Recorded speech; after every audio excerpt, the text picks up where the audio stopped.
अब यो कस्तो भयो भने नेपाल जस्तो बहुजातीय बहुभाषिक जुन मुलुक छ, हिमाल पहाड तराईमा विविधता छ, यहाँ चाहिँ एउटा नेसनल युनिफाइङ फिगरको रूपमा डाइरेक्टली इलेक्टेड प्रेसिडेन्ट भयो भने सबैले चाहिँ चुन्छन् र त्यो चाहिँ सबैको लिडर हुन्छ र त्यो जुन फिक्स टर्म हुन्छ 4 वर्ष, 5 वर्ष, 6 वर्ष त्यसले राजनीतिक स्थायित्व दिन्छ र प्रेसिडेन्टले चाहिँ एउटा सम्बन्धित क्षेत्रका विषय विज्ञहरूलाई लिएर मन्त्री परिषद बनाउँछ होइन, इकोनोमिस्टहरू लिएर अर्थमन्त्री, शिक्षाविदहरू लिएर शिक्षा मन्त्री। यसो गर्दाखेरि चाहिँ क्वालिटी पनि राम्रो हुन्छ।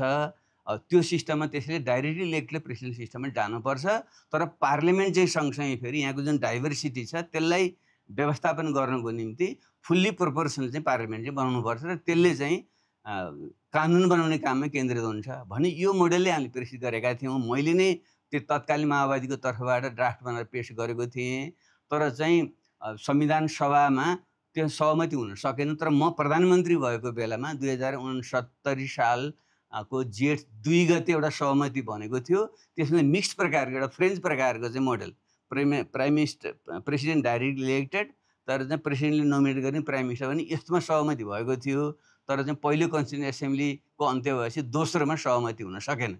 त्यस कारणले गर्दा त्यो चाहिँ ठुलो त्रुटि भयो र मेरो अहिले पनि यो संविधान म आफै संवैधानिक समितिको सभापति भएर पनि यो संविधान आधा गिलास भरि छ आधा खाली छ भनेको आधा भरि छ। संविधान सभाबाट संविधान बनायौँ, त्यो जनता सोभरेन बने, यो चाहिँ आधा भरि हो।